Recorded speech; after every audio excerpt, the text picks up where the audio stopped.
माझ्या मराठी मातीचा लावा ललाटास टिळा, हिच्या संगाने जागल्या दऱ्या खोऱ्यातील शिळा. हिच्या कुशीत जन्मले काळे कण खर हात, ज्यांच्या दुर्दम धीराने केली मृत्यूवरी मात. नाही पसरला कर कधी मागाया सदान, स्वर्ण सिंहासना पुढे कधी लवली नामान.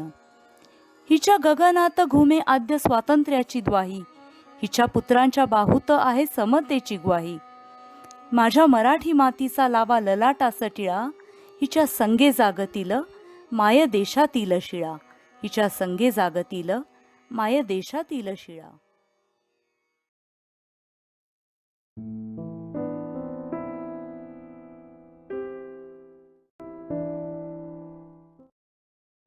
गजानन रंगनाथ शिरवाडकर तथा विष्णू वामन शिरवाडकर म्हणजेच कुसुमाग्रज यांचा जन्म 27 फेब्रुवारी 1912 रोजी पुणे येथे झाला. त्यांचे शिक्षण पिंपळगाव, नाशिक तसेच मुंबई विद्यापीठातून पूर्ण झाले. जीवनलहरी हा त्यांचा पहिला काव्यसंग्रह. 1942 साली विशाखा हा काव्यसंग्रह प्रसिद्ध झाला. उत्तमोत्तम कवितांनी परिपूर्ण असलेला हा संग्रह आजही मराठी साहित्यप्रेमींना भुरळ घालतो. कवितांच्या बरोबरीनेच या प्रतिभावान साहित्यिकाने पत्रकारिता, कथा, कादंबरी लेखन तसेच नाट्यलेखन करून त्यातही आपला अद्वितीय ठसा उमटवला.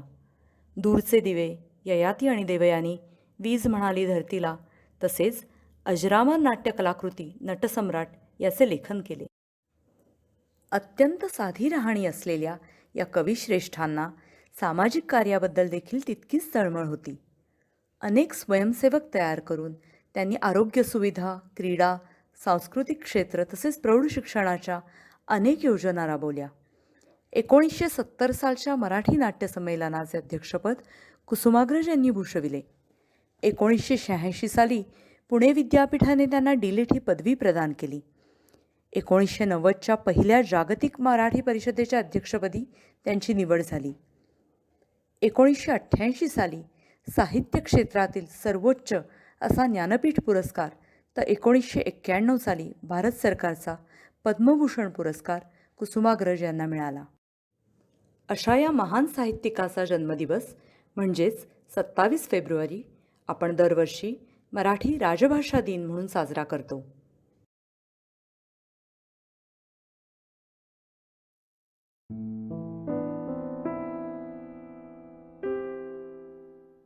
मराठी भाषा दिनाच्या सर्व रसिक प्रेक्षकांना हार्दिक शुभेच्छा. आज ज्येष्ठ कवी कुसुमाग्रज यांची जयंती. असेच प्रतिभावान असलेले लेखक वि. स. खांडेकर यांची कादंबरी अमृतवेल यातील काही भाग मी सादर करते. एक पत्र आहे यामध्ये, बघूया काय म्हणतंय ते. चिरंजीव नंदास सप्रेम आशीर्वाद. बाळ नंदा, घरातल्या घरात आपण एकमेकाला पत्र लिहित बसू असं भविष्य पूर्वी कुणी वर्तवलं असतं तर त्याची कुडबुड्या ज्योतिषात मी गणना केली असती. पण काही प्रसंग मोठे विचित्र असतात. जीवलग माणसाशी सुद्धा मन उघडं करून बोलता येऊ नये असे. अशा प्रसंगी जिथं कसलाही आडपडदा नसतो तिथं आभाळाला भिडलेली भिंत उभी राहते. आतले काळ आतच खदगदू लागतात. ही कोंडी तुझ्या पत्रानं फोडली. वडील माणसांना मोकळेपणानं आपलं मनोगत सांगायची धिटाई माझ्या पिढीत नव्हती बेटा. अशीच निर्भय हो, विचारी हो. जीवनातल्या सर्व सत्यांना त्यांचे चेहरे कितीही उग्र असले तरी सामोरे जायला सिद्ध हो. शेखरच्या आणि तुझ्या प्रेमविवाहाला आम्हा सर्वांचे आशीर्वाद होते. लग्नाचा मुहूर्त केव्हा धरायचा हे त्याच्या सवडीवर अवलंबून ठेवलं होतं मी. अशा स्थितीत त्याच्या विमानाला अपघात व्हावा. माणसानं ओठाशी नेलेला अमृताचा प्याला नियतीला अनेकदा पाहवत नाही. एखाद्या चटकणीसारखी ती अचानक प्रगट होते आणि क्षणार्धात तो प्याला भोवताच्या धुळीत उडवून देते. तुझ्या बाबतीत हेच झालं असं घडायला नको होतं. हे दुःख माझ्या नंदाच्या वाट्याला तरी यायला नको होतं. पण नीट विचार कर बाळ, विश्वाच्या या विराट चक्रात तू आणि मी कोण आहोत? या चक्राच्या कुठल्या तरी अरुंद पट्टीवर क्षणभर आसरा मिळालेले दोन जीव, दोन दवाचे थेंब, दोन धुळीचे कण, स्वतःच्या तंद्रीत अखंड भ्रमण करणारे हे अनादी अनंत चक्र तुझ्या माझ्या सुखदुःखाची कशी कदर करू शकेल? एका क्षणात तुकडे तुकडे झाले. ते वेडेवाकडे तुकडे भूतासारखे तुला भेडसावीत आहेत. पण एक गोष्ट कधीही विसरू नकोस बेटा. भग्न स्वप्नांच्या तुकड्यांना कवटाळून बसण्यासाठी मनुष्य जन्माला आलेला नाही. मानवाचं मन केवळ भूतकाळाच्या साखळदंडांनी करकचून बांधून ठेवता येत नाही. त्याला भविष्याच्या गरुड पंखाचं वरदानही लाभले आहे. एखादं स्वप्न पाहणं, ते फुलवणं, ते सत्यसृष्टीत उतरावं म्हणून धडपडणं, त्या धडपडीतला आनंद लुटणं आणि दुर्दैवानं ते स्वप्न भंग पावलं तरी त्याच्या तुकड्यावरून रक्ताळलेल्या पायांनी दुसऱ्या स्वप्नामागनं धावणं, हा मानवी मनाचा धर्म आहे. मनुष्याच्या जीवनाला अर्थ येतो तो यामुळे. संकोच हा सत्याचा वैरी आहे. म्हणून घटकाभर तो बाजूला ठेवून मी माझा अनुभव सांगतो तुला.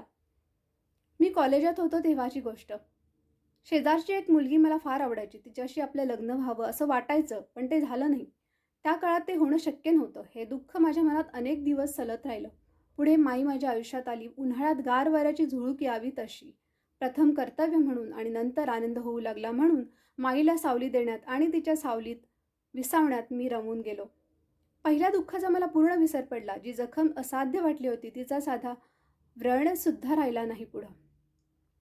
माझं दुसरं स्वप्न होतं प्राध्यापक होण्याचं. ते खरं झालं. मी तत्त्वज्ञानाचा प्राध्यापक झालो. पण अनेक सुंदर स्वप्न पृथ्वीवर उतरली की कुरूप दिसू लागतात. या स्वप्नाची तीच गत झाली.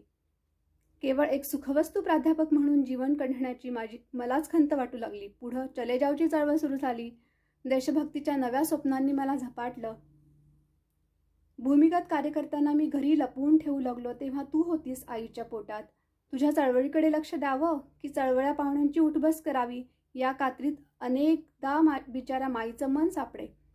फार कष्ट काढले तिनं त्या काळात. तुझं अलकनंदा हे नाव मी ठेवलं. ते या जगात प्रवेश करण्यापूर्वीचा तुझा अवखळपणा लक्षात घेऊनच. 42च्या त्या धामधुमीत माझी नोकरी गेली. पुढं प्रपंचाचा गाडा चालवण्यासाठी मी काय काय केलं याची कहाणी मी सांगत बसत नाही. ते दिवस आता मागं पडले आहेत.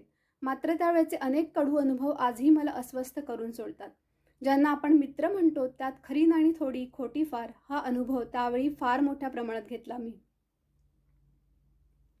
त्यानंतर तुझ्या व सुमित्राच्या बाललीलांनी आणि शाळा कॉलेजातल्या गोष्टींनी आमचा संसार काही काळ सुखाच्या सावलीत विसावला. मग सुमित्रा मोठी झाली. शक्तीबाहेर खर्च करून तिच्यासाठी मी एका डॉक्टरांचं स्थळ पसंत केलं.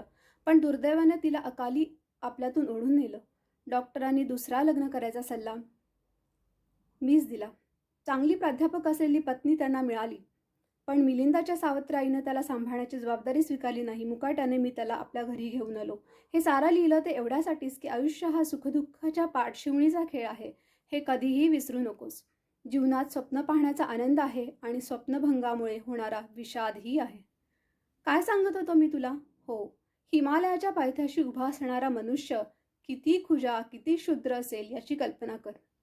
विश्वशक्तीपुढे आपण सारे तसेच आहोत.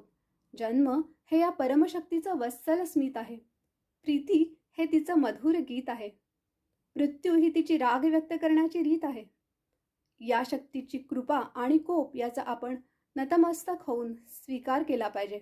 हे वाचता वाचता तू मनात म्हणशील, लहानपणापासून दादांनी मला इतकं शिकवलं, माझ्याकडून खूप खूप वाचवून घेतलं, तरी त्यांच्यातल्या प्राध्यापकाचं अजून समाधान झालेलं दिसत नाही. पण यावेळी उपदेशाचे घोट नको आहेत मला, ज्यामुळं जीवनाची गोडी कळेल असं काहीतरी. तेच तुला सांगण्याचा प्रयत्न करतोय. या जगात दुःख मनुष्याच्या पाचवीला पुजलेला आहे. प्रत्येकाच्या आयुष्यात ते निरनिराळी रूपं घेऊन येतं. स्वप्नभंग हा माणसाचा कायमचा सोबती आहे. पण माणसाचं मोठेपण आपल्या वाटेला आलेलं सारं दुःख साहून नवी स्वप्न पाहण्यात आहे. हालाहाल पचवून अमृताचा शोध घेण्यात आहे. आणि हे अमृत त्याला सर्वत्र सापडतं. सुमित्रा गेली त्या रात्रीची गोष्ट. माईला झोपेचं औषध देऊन निजवलं होतं. छोटा मिलिंद तिच्या कुशीत रडून रडून झोपी गेला होता. रात्री 2 वाजता तुझा डोळा लागला. पण काही केल्या मला झोप येईना. ज्या सुमीला अंगाखांद्यावर फुलासारखं खेळलं होतं, तिच्या निर्जीव देहाला अग्निसंस्कार करताना अजूनही ती आठवण झाली की अंग शहारतं. माई मध्ये जागी होईल म्हणून तिच्यापाशी मी बसून होतो. मनात आंधळं वादळ घोंगावत होतं. हळूहळू पहाट झाली. मी नकळत खिडकीकडे गेलो. पूर्वेकडच्या कोपऱ्यात तांबडं फुटलं होतं. हा हा म्हणता जास्वंदीच्या लाल लाल फुलांच्या राशीच्या राशी तिथं दिसू लागल्या. मी मंत्रमुग्ध होऊन रमणीय दृश्य पाहिलं. सौंदर्याच्या त्या दर्शनानं माझं मन थोडंसं हलकं झालं. मी डोळे मिटून त्याचा आस्वाद घेऊ लागलो. लहानपणी पहाटेच्या आमच्या घरावरून गंगेवर जाणारा एक भाविक मोगरा फुलला हा ज्ञानदेवांचा अभंग उच्च स्वराने म्हणत जात असे. तो अभंग कानात घुमू लागला. जिथं कधीही कुणाचाही मृत्यू झालेला नाही अशा घरातून मूठभर मोहऱ्या आणायला सांगणाऱ्या बुद्धदेवांची मूर्ती डोळ्यापुढे उभी राहिली. मनात आलं, लाखो लोकांनी गजबजलेल्या या शहरात काल कितीतरी माणसं हे जग सोडून गेली असतील. त्यातल्या प्रत्येकाच्या नातलगाचं दुःख आपल्या दुःखाइतकंच मोठं आहे. आपण सदैव आत्मकेंद्रित असतो. नेहमी केवळ स्वतःच्याच सुखदुःखाचा विचार करतो. त्यामुळं आपलं दुःख आपल्याला फार फार मोठं वाटत राहतं. हा प्रकाश मनात साठवून मी माईजवळ गेलो. तिनं अर्धवट गुंगीत डोळे उघडले. ती जागी होऊ लागली होती. कालच्या उभ्या दिवसात तिच्या पोटात काही गेलं नव्हतं. मी चटकन स्वयंपाकघरात गेलो. चहा केला. माईला हळूच उठवून बसल्या जागी चूळ भरायला दिली. चहाचे 2 पेले घेऊन आलो. हिच्या हातात एक पेला दिला. तो तसाच घेऊन ती बसली. मी तिच्या पाठीवरून हात फिरवला. बशीचा चहा ओतून तिच्या तोंडाला लावली. चहाचे घोट घेता घेता तिला हुशारी वाटू लागली. चहा पिऊन झाल्यावर एखाद्या लहान मुलीसारखं तिनं आपलं मस्तक माझ्या मांडीवर ठेवलं. मी ते थोपटू लागलो. ती माझ्याकडे पाहत होती. मी तिच्याकडे पाहत होतो. शब्द उमटत नव्हते, पण डोळे बोलत होते. जणू आम्ही एकमेकांना म्हणत होतो, या अंधारातून मला प्रकाशाकडे ने, मृत्योर्मा अमृतमय. 3 वाजून गेलेत. अलीकडे जागरण सोसत नाही मला. बसून फार वेळ लिहिवत नाही म्हणून आवर्त घेतो. PhDचा अभ्यास करायची तुझी कल्पना चांगली आहे.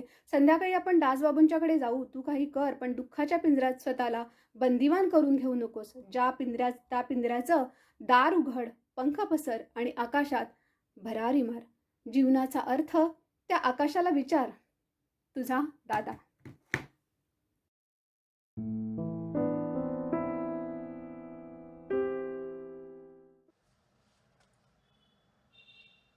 नमस्कार. किमया ह्या माधव आचवल यांच्या पुस्तकाचं गारुड एकदा का मनावर चढलं की त्यातून बाहेर पडणं फार मुश्किल. दैनंदिन जीवनातील वृक्ष अनुभवांमुळे बोथट निबर झालेल्या संवेदनांवरची काजळी पुसून त्यांना उजाळा देण्याची, लखलखित करण्याची किमया, लखलखित करण्याचं सामर्थ्य ह्या पुस्तकामध्ये आहे. चला तर आपण अनुभवूया संवेदनांचं एक सौंदर्य विश्व किमया या पुस्तकातील वास्तू ह्या लेखामधून.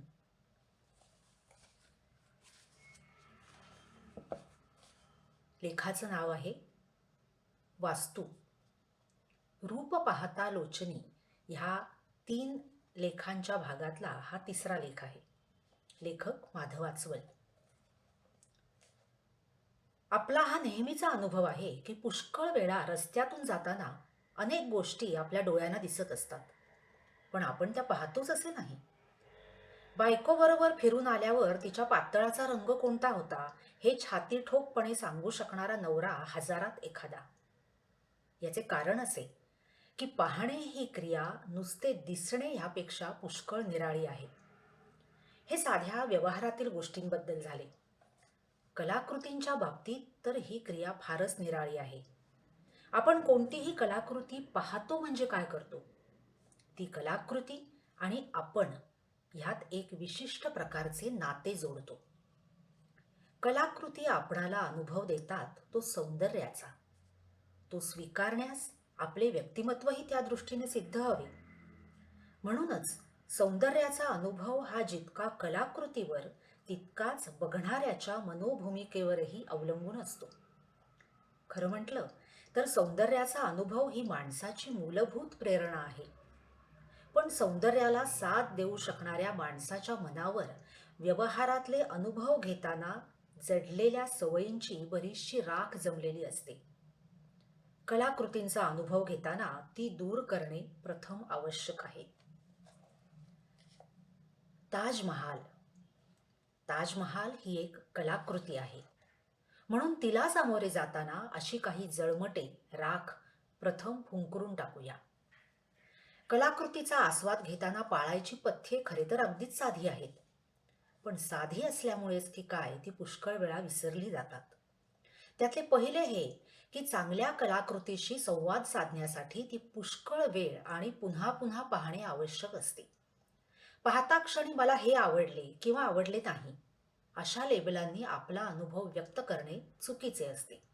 कारण हे म्हणायला सुद्धा ती प्रथम खऱ्या अर्थाने पाहावी लागते. तेव्हा अशी लेबले लावायची घाई ही आस्वादातील पहिली अडचण. कलाकृती ही एक स्वतंत्र निर्मिती आहे, स्वतःचे जीवन असलेली. सबंध आयुष्य संगतीत काढूनही एखादी व्यक्ती आपणाला समजली असे आपण म्हणू शकत नाही. मग बघता क्षणीच कलाकृतीचे सारे सौंदर्य आपणास पूर्णपणे जाणवेल हे कसे शक्य आहे? काही थोड्या गोष्टी जाणवतात, काही छटा लक्षात येतात, मनावर एक एकत्रित परिणाम होतो. तो महत्वाचा असतो यात संशय नाही, कारण आपल्या पुढल्या साऱ्या अनुभवांचा तो गाभा असतो. पण सौंदर्याचा खरा साक्षात्कार हा एखाद्या पेयाची चव तोंडात घोळत असताना अस्पष्ट जाणवावी आणि ती पोटातल्या पोकळीपर्यंत पोचली की मग त्या पेयाची खरी धुंदी सर्व अंगभर पसरत जावी असा असतो. त्याला वेळ लागतो, थोडी मैत्री करावी लागते. वाटेवरच्या वाटसरूला कोणी आपली जीवन कहाणी भडाभडा सांगत नाही. कलाकृतीशी संबंध जोडताना घाई उपयोगाची नाही. वास्तुकला जी सर्व बाजूंनी दुरून जवळून आतून बाहेरून अनुभवल्याशिवाय जाणवतच नाही, तिच्या बाबतीत ही गोष्ट जास्तच महत्वाची. 2 गाड्यांच्या मध्ये थोडा वेळ आहे म्हणून ताजमहाल पाहायला जाऊ नका.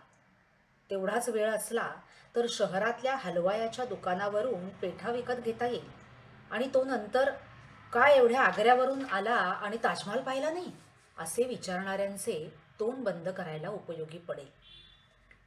शाळेतल्या मुलांची ट्रिप घेऊन जावेच लागले तर जरूर जा, पण स्वतः करता म्हणून पुन्हा जा. ताजमहालच्या पायरीवर बसून रात्री 9:38च्या गाडीत जागा मिळेल की नाही याची काळजी करणे म्हणजे ताजमहाल पाहणे नव्हे. कलाकृती ही जत्रेच्या कोलाहलात बघण्याची गोष्टच नाही. ती बाहेरच्या आणि आतल्याही शांततेत एकट्याने, क्वचित दोघांनी अनुभवायची असते. ताजमहालला भेट हे पिकनिक होऊ नये. तसे झाले म्हणजे इतर गोष्टींनाच प्राधान्य येते आणि ताजमहाल पाहणे ही अगदी दुय्यम गोष्ट होऊन जाते. अशा वेळी मग ताजमहाल स्वतःच्या डोळ्यांनी पाहण्याऐवजी कॅमेऱ्याच्या डोळ्यांनी पाहण्याची इच्छा होते. कलाकृतीच्या सौंदर्याने डोळे निवले आहेत. काजळासारखी त्या अनुभवाची धुंदी डोळ्यात भरली आहे. अशा वेळी तो विलक्षण आनंदाचा क्षण कृतज्ञतापूर्वक चिरस्थायी करून ठेवण्यासाठी कॅमेऱ्याची मदत घेणे निराळे. आणि सबंध वेळ एक डोळा मिटून एक्सपोजर आणि टायमिंगची गणिते सोडवून परत आल्यावर कोणीतरी आधी म्हणून ठेवलेल्या ताजमहाल म्हणजे एक संगमरवरी स्वप्न इत्यादी वाक्यांची पोपटपंची करणे निराळे. कलाकृतीला सामोरे जाताना तिचा अनादर होईल असे काही आपल्या हातून घडता कामा नये. ताजमहाल पाहायला जाताना ह्या कलाकृती संबंधी अनेकांनी आधी सांगितलेली आणि आपण वाचलेली मते घरी ठेवून जावे. हजारांनी चांगला म्हटला म्हणून चांगला म्हणण्याची जबाबदारी आपणावर नाही. तसेच केवळ त्याच कारणाकरता नाक उडवायला पाहिजे असे नाही. कलाकृतीचा आस्वाद हा आपले डोळे आणि ती कलाकृती यातला खाजगी संवाद आहे आणि त्या संवादाचे पावित्र्य राखणे जरूर आहे.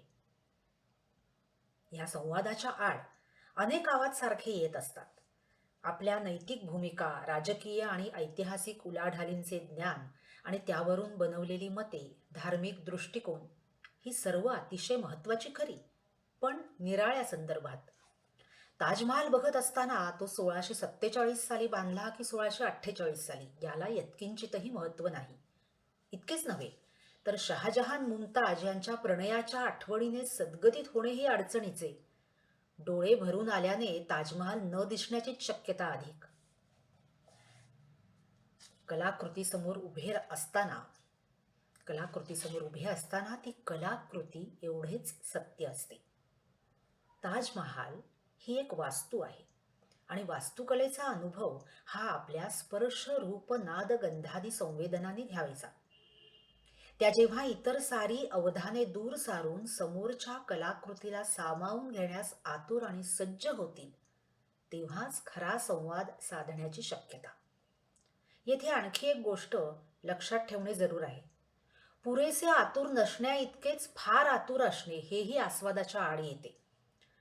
हा ताजमहाल सुंदर सुंदर म्हणतात, ह्यात काय सौंदर्य आहे हे मला समजलेच पाहिजे. अशा जिद्दीने पेटून काही त्याच्या पुढे उभे राहतात. पदरी बहुधा निराशा येते, कारण हा प्रकार झोप येण्यासाठी खूप प्रयत्न करण्यासारखा आहे. सौंदर्याचा आस्वाद ही काही कुस्ती नव्हे, ती एक दोस्ती आहे. कलाकृतीचे सौंदर्य प्रथमतः संवेदनांना सहजपणे जाणवावे लागते. बुद्धी मग ह्या जाणीवेचा पाठपुरावा करील. म्हणून पुष्कळ वेळा समजावून घेण्याच्या अशा प्रयत्नातून जे शोधायला जावे तेच निसटते. कलाकृतींचा आस्वाद घेताना मनाची अवस्था कशी असावी? ज्ञानेश्वरांनी वर्णिलेल्या कुमुदिनीसारखी. आपुला ठावोन सांडिता आलिंगिजे चंद्रू प्रकटता.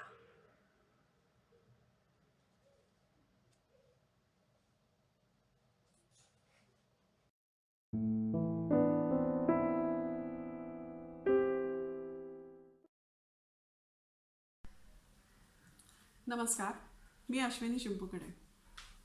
श्री प्रभाकर पेंढारकर यांच्या रारंगढांग या अतिशय लोकप्रिय पुस्तकातले 2 उतारे मी वाचून दाखवते.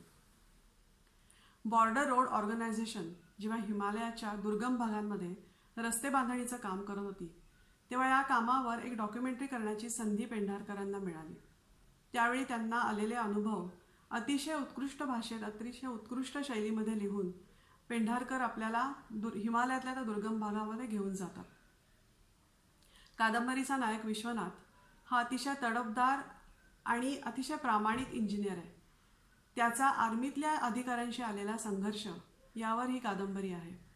अतिशय प्रतिकूल परिस्थितीमध्ये, म्हणजे हिमालयातली रक्त गोठवणारी थंडी, तिथे होणारे लँडस्लाइड्स, मृत्यूचा आपला चाललेला सतत मागोवा, अशा परिस्थितीमध्ये सैन्याचे जवान, तिथले स्थानिक कारभार, इंजिनियर, सैन्याचे अधिकारी यांच्या एकत्रित प्रयत्नांनी ही रस्ता बांधणी झाली. तेव्हा त्यांना आलेले अनुभव या कादंबरीत आहेत. मी जे उतारे वाचतेय ते कादंबरीचा नायक विश्वनाथ यांनी त्याच्या मुंबईमधल्या चित्रकार मैत्रिणीला लिहिलेली 2 पत्र आहेत. पहिलं पत्र: पावसाच्या थेंबांचा हा आवाज सोडला तर रात्रीच्या वेळी सारं शांत आहे. हिमशिखरावर रेंगाळणारे ढग आता खाली उतरलेत. त्या दूरवरचा किन्नौर कैलास, बलदंड देहाचा रारंगढांग आणि त्याला विळखा घालून वाहणारी सतलज, सगळंच दिसेनासं झालंय. टेबलावरचा कंदील, समोरचे कागद आणि पेन, एवढ्याच गोष्टींचं अस्तित्व जाणवतंय. हा खराखुरा एकांतवास. पण एकांतवासातही माणूस एकटा थोडाच असतो. माझ्याने तुमच्याशी गप्पा चाललेल्या. तुम्ही विचारलं हिमालय कसा दिसतो. केवढा अवघड प्रश्न. हिमालयाचं मला झालेलं पहिलं दर्शन केवळ अविस्मरणीय. सिमल्याहून पुढं नारकंड्याला हिमालयाची शुभ्रधवल हिमशिखरं एकदम दिसू लागली. एकाच्या पाठोपाठ दुसरं, तिसरं, नजर पाहू लागेल एवढी शिखरं. पण तुम्हाला असा दुरून पोस्टकार्डवरच्या रंगीत चित्रासारखा हिमालय नकोय. मला पण पटतं हे. तुम्हाला तुमच्या खोलीतून सागर दिसतो, तसा मला इथे हिमालय दिसतो. उगवत्या सूर्याचे किरण किन्नौर कैलासच्या शुभ्र शिखरावर पडले की तो सुवर्णाचा होऊन जातो.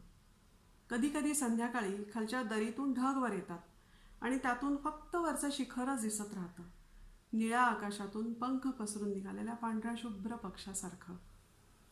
हिमालयाबद्दल लिहितोय खरा, पण प्रत्यक्षाने लक्षात येतंय की त्या किन्नौर कैलासचं, रारंगढांगाचं आणि सतलज नदीचं वर्णन करणं केवळ अशक्य आहे. त्यांचे फोटो घेऊन पाठवले तरी त्यांची कल्पना येणं शक्य नाही, कारण निसर्गचित्र म्हणजे केवळ निसर्ग दृश्य नव्हे, तो निसर्गाशी संवाद व्हायला हवा. हा संवाद एकदा साधला की निसर्ग आपण तुमच्याशी बोलू लागतो. त्याची भाषा केवढी वेगळी, त्याचे शब्द किती विविध.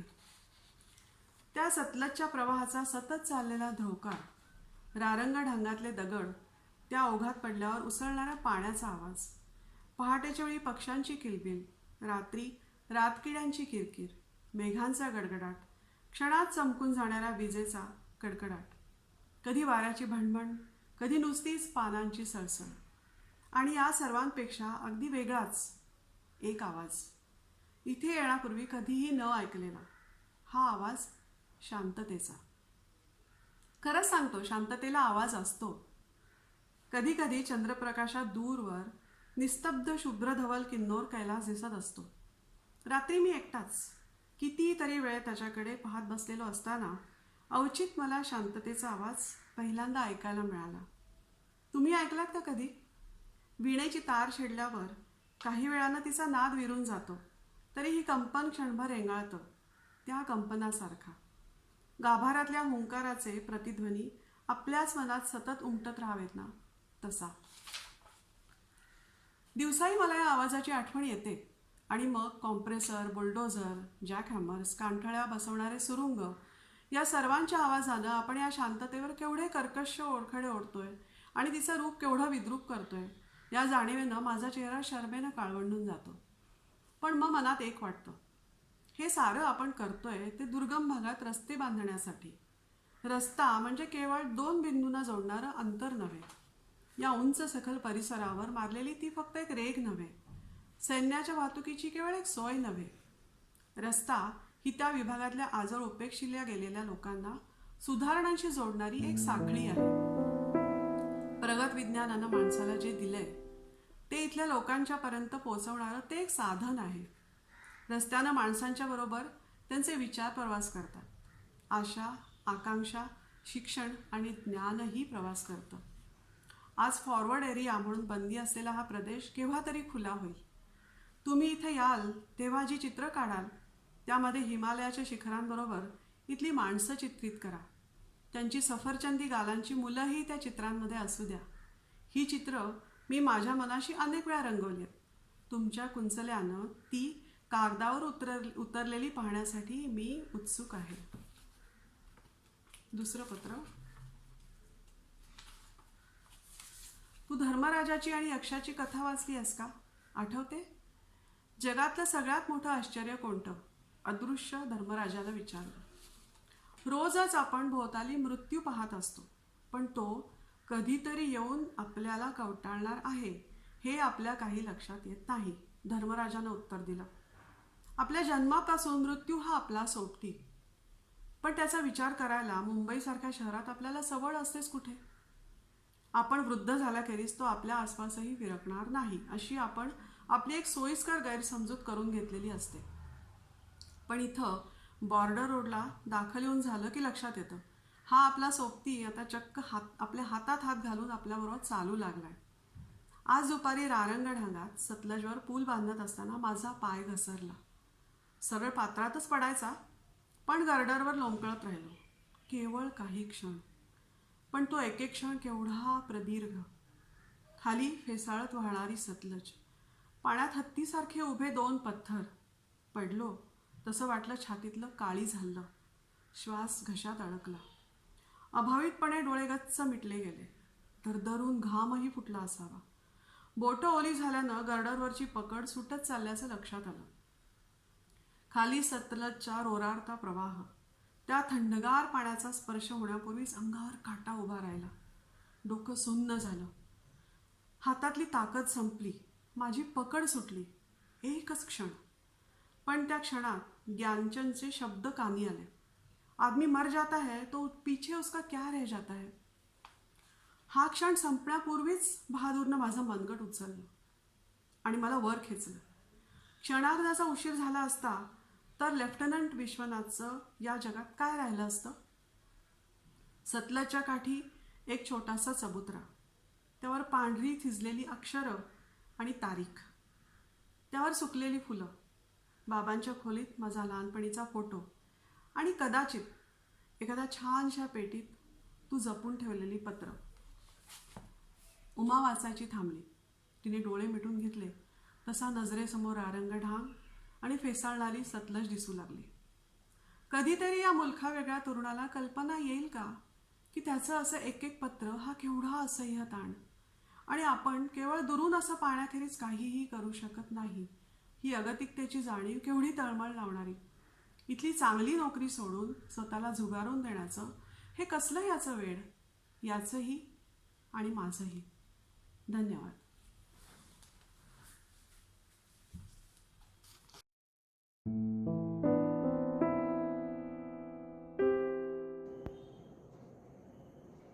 नमस्कार. लहानपणी माझ्या 10व्या वाढदिवसाला माझ्या काकाने आणि मामाने मला काही पुस्तकं दिली होती. गोट्या, चिंगी, अभयारण्यातील चोरी, खडकावरला अंकुर, साने गुरुजींच्या गोडगोड गोष्टी, त्याचे 10 भाग, श्याम, श्यामची आई आणि बरंच काही. त्यावेळी चंपक आणि चांदोबा ही पुस्तकं लहान मुलांना खूप आवडायची. नवीन अंक कधी येतो त्याची आम्ही वाट बघायचो आवर्जून. नवीन कोरे पुस्तक, त्याचा स्पर्श, त्याचा गंध, सगळंच कसं चैतन्यमय. लहानपणी मी खूप वाचन केले आणि अजूनही मला बालसाहित्य वाचायला खूप आवडतं. पुन्हा लहानपण अनुभवते मी. पुढे कालांतराने माझे वाचन जरा कमीच झालं, पण आता मात्र थोडं पुन्हा सुरू केले. मागे माझ्या मुलासाठी आणलेलं गोट्या हे पुस्तक एवढ्यातच मी पुन्हा वाचलं आणि बालपणीच्या आठवणी पुन्हा जाग्या झाल्या. लेखक नाधो ताम्हनकरांची अंकुश, अविक्षित, बहीण भाऊ, मणी, नारो महादेव, नीलांगी, रत्नाकर, चकमकी अवतीभवतीच्या, गोट्या, खडकावरला अंकुर, चिंगी अशी अनेक प्रसिद्ध पुस्तकं आहेत. आज गोट्याविषयी थोडंसं. गोट्याचे 3 भाग आहेत. लेखक नाधो ताम्हनकर, प्रकाशक श्री समर्थ ग्रंथभवन, पुणे. नाधो ताम्हनकरांनी निर्माण केलेली गोट्या, चिंगी यासारखी पात्र अजूनही घराघरात प्रसिद्ध आहेत. 20व्या शतकाच्या मध्यावर त्यांनी लिहिलेल्या या पुस्तकांनी सगळ्या बालगोपालांचे बालपण समृद्ध केले आहे. गोट्या अशी मालिका पण खूप प्रसिद्ध झाली होती. या पुस्तकाचे वैशिष्ट्य म्हणजे अतिशय सुलभ भाषा आणि आपल्या आयुष्यात घडणारेच प्रसंग असावेत असं वाटतं वाचताना. अगदी गोट्या जरी व्रात्य असला, वांड असला तरी तो प्रामाणिक. त्याच्या लाघवी बोलण्या वागण्यानं तो आपल्याला अगदी जवळचा वाटतो. गोट्याची कल्पकता, चौकस वृत्ती, धाडस, खेळकरपणा, वक्तृत्व, हजरजबाबीपणा असे कितीतरी गुण आपल्याला पुस्तक वाचताना जाणवतात. आणि हो, त्याबरोबरच त्याची उपद्व्यापी आणि धडपडी बहीण सुमा, दोघांनी एकदम धम्माल केली आहे या पुस्तकात. कोकणातल्या एका छोट्याशा खेड्यात काका काकूंसोबत राहणारा विश्वास, त्याची ही गोष्ट. अनाथ गोट्याची जबाबदारी टाळण्याकरता आणि पैशासाठी विश्वासला एका खानावळीच्या मालकाकडे हे काका काकू नोकर म्हणून ठेवतात. शाळा, अभ्यासाची मनापासून हौस असणारा हा विश्वास त्याच्या लाघवी वागण्याने, नकळत घडणाऱ्या चुकांनी कोणाचा लाडका तर कोणाचा नावडता होतो. एकदा गिराहिकास निरागस आत्मविश्वासाने तो उत्तर देतो, पुरी भाजी काल सकाळीच केली होती, तेव्हा तर गरमच होती. 12 तास अगोदर आला असतात तर गरमागरम पुरी वाढली असती. खानावळीचा मालक त्याच्या या उत्तरामुळे चिडतो आणि भर रस्त्यात त्याला बेदम मारत असतो. त्याच वेळी एक सहृदय गृहस्थ या विश्वासला म्हणजे गोट्याला आपल्या घरी नेतात. तिथे त्याला प्रेमळ नाती मिळतात आणि तो रमतो, वाढतो आणि खूप मोठा होतो. अजून एक छान गोष्ट म्हणजे शंकर पार्वतीची गणपतीच्या जन्माची गोष्ट ऐकल्यावर पार्वतीने अंगावरच्या मळातून गणपतीची निर्मिती केली म्हणजे तेव्हा तिने किती वर्ष आंघोळ केली नसेल याविषयी त्याशिवाय गणपती निर्माणच होणार नाही, हे त्याचे निरागस प्रश्न आणि हो, ते विचारायचे धाडसही असायलाच हवे. खरोखरच मजा वाटते वाचताना. त्याच्यावर होणारे संस्कार, मूल्य, गुणग्राहकता, वैचारिक जडणघडण, कुतूहल, अभ्यासू वृत्ती यासारख्या गोष्टी अनेक धमाल प्रसंगातून आणि छोट्या संवादातून आपल्याला समोर येतात. वाचक गोट्याची हुशारी, आत्मविश्वास, अभ्यासूपणा, चतुरपणा, चाणाक्षपणा आणि दुर्दम्य ध्येय यांचा चाहता होत जातो. 11 गोष्टी आहेत या पहिल्या भागात. पुस्तकाच्या शेवटी कठीण शब्दांचा अर्थ पण दिलाय बरं, आणि स्वाध्याय म्हणून प्रत्येक गोष्टीवर काही प्रश्नही विचारले आहेत. डोक्याला खुराक. अजूनही 2 भाग आहेत, ती पण परत वाचेनच नक्की. पण खरंच माझ्या बालपणीचा रम्य काळ हे पुस्तक वाचताना डोळ्यासमोर तरळला. धन्यवाद.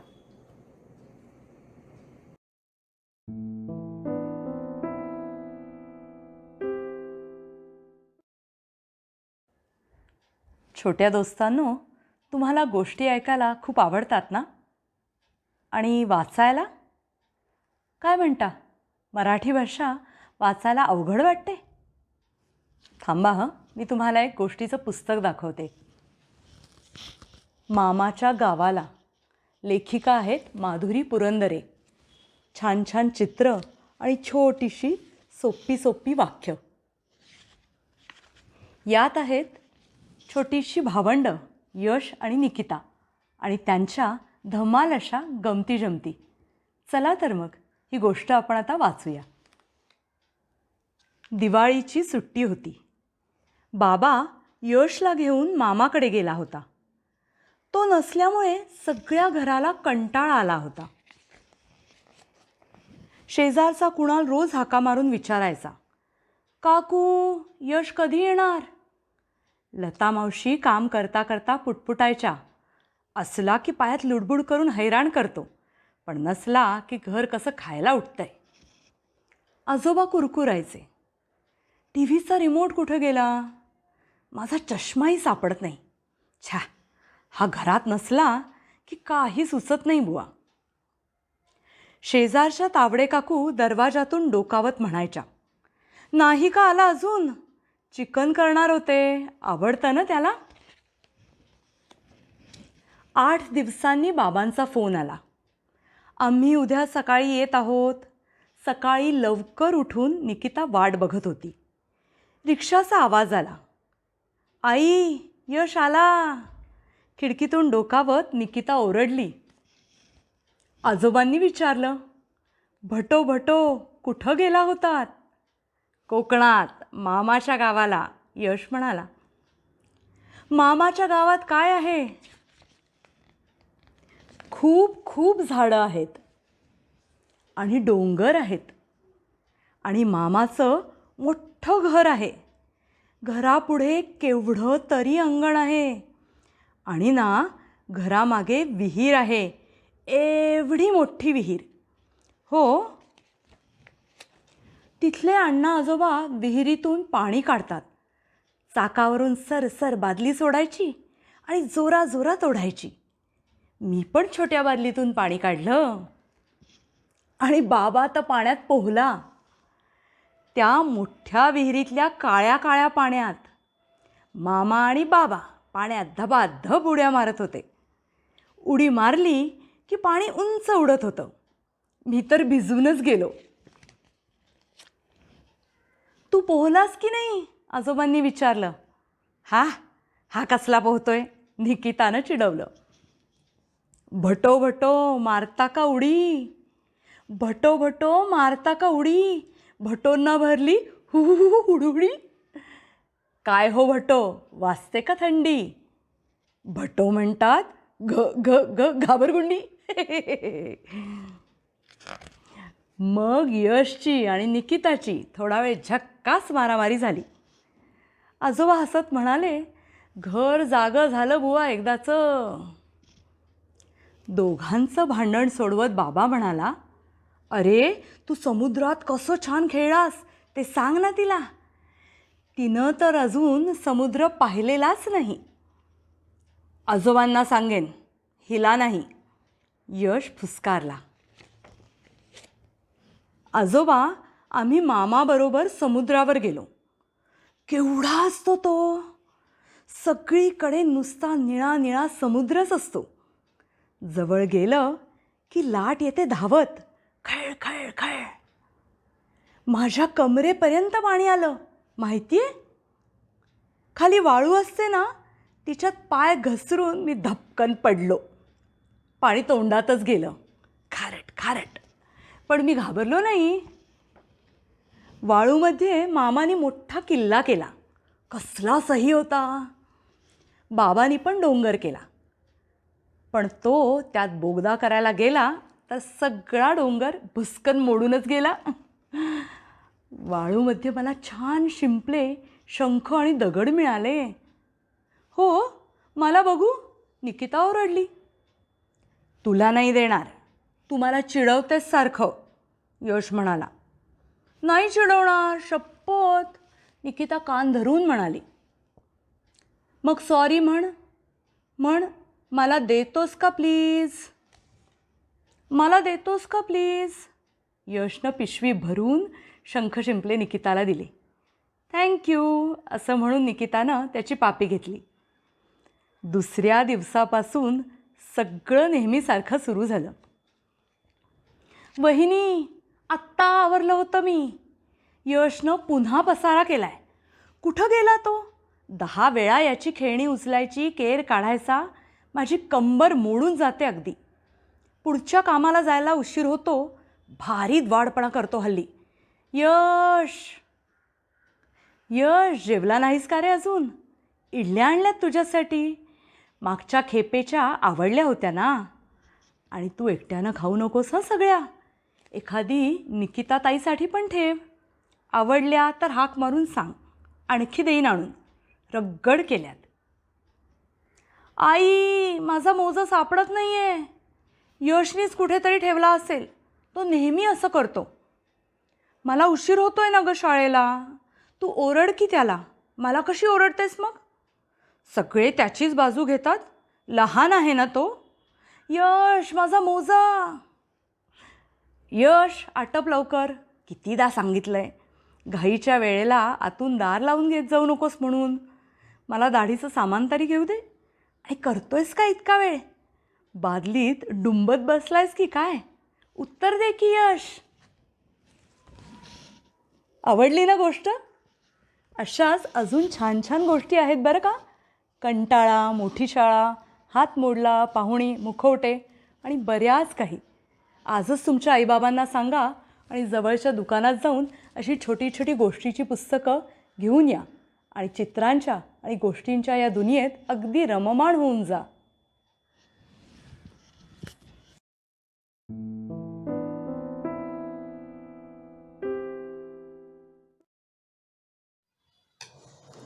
आपल्या मराठीतील एक अविस्मरणीय नाव म्हणजे साने गुरुजी आणि त्यांनी लिहिलेल्या एकापेक्षा एक सुंदर बोधकथांचा संग्रह म्हणजे श्यामची आई.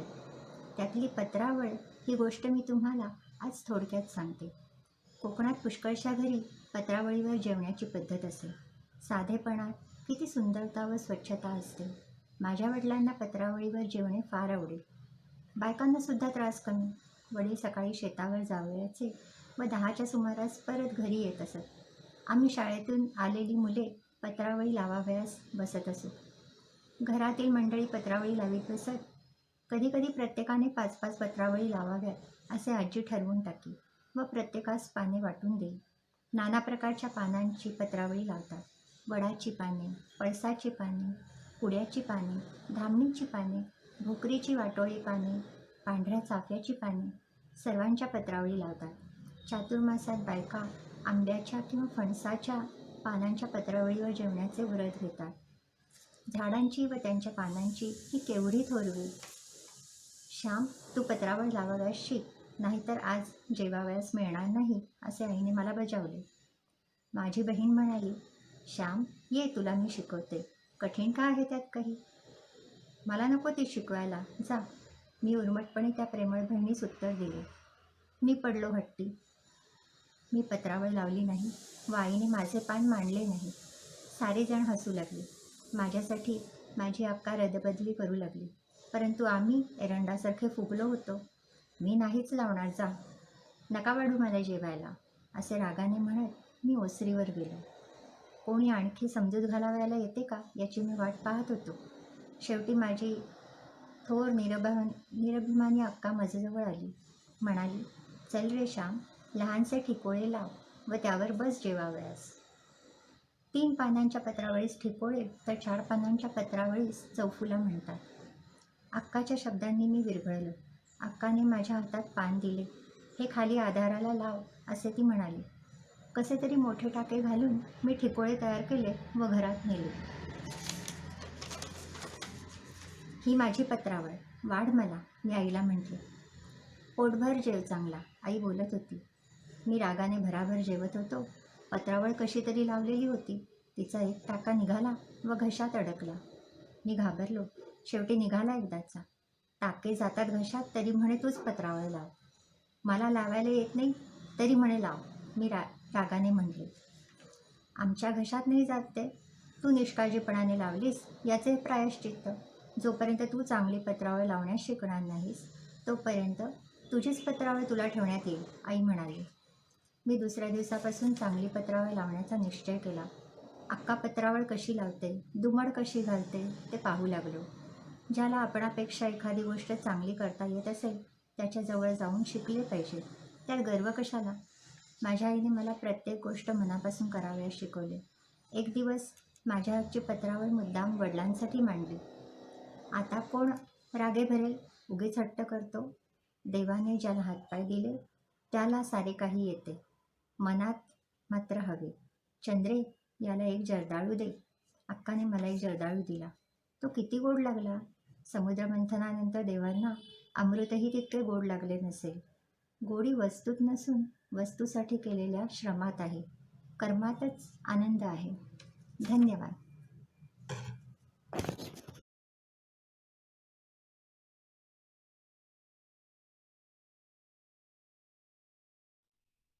सादर करत आहे साने गुरुजी लिखित खरा तो एकची धर्म.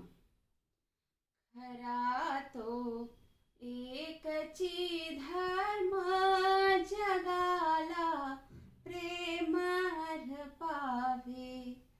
खरा तो एकची धर्म जगाला प्रेम पावे. जगी जे हीनती पतित जगी जे दीनपद दलित तया जाऊन उठवावे जगाला प्रेम पावे. जयाना ना कोणी जगती सदा जे अंतरी रडती तया जाऊन सुखवावे जगाला प्रेम पावे. समस्ता धीर तो द्यावा सुखाचा शब्द बोलावा. अनाथा साह्य द्यावे जगाला प्रेम पावे. सदा जे आर्तती विकल जयाना गांजती सकल तया जाऊन हसवावे जगाला प्रेम पावे. कुणाना व्यर्थ शिणवावे कुणाना व्यर्थ हिणवावे. समस्ता बंधु मानावे जगाला प्रेम पावे. प्रभूची लेकरे सारी तयाला सर्व ही प्यारी. कुणाना तुच्छ लेखावे जगाला प्रेम पावे. असे जे आपणापाशी असे जे वित्तवा विद्या सदा ते देतची जावे जगाला प्रेम पावे.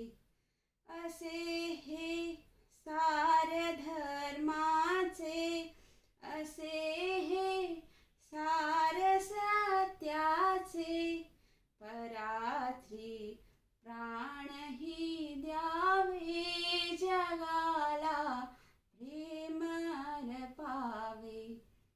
भरावा मोद विश्वात असावे सौख्य जगतात सदा हे ध्येय पूजावे जगाला प्रेम पावे. जयाला धर्म तो प्यारा जया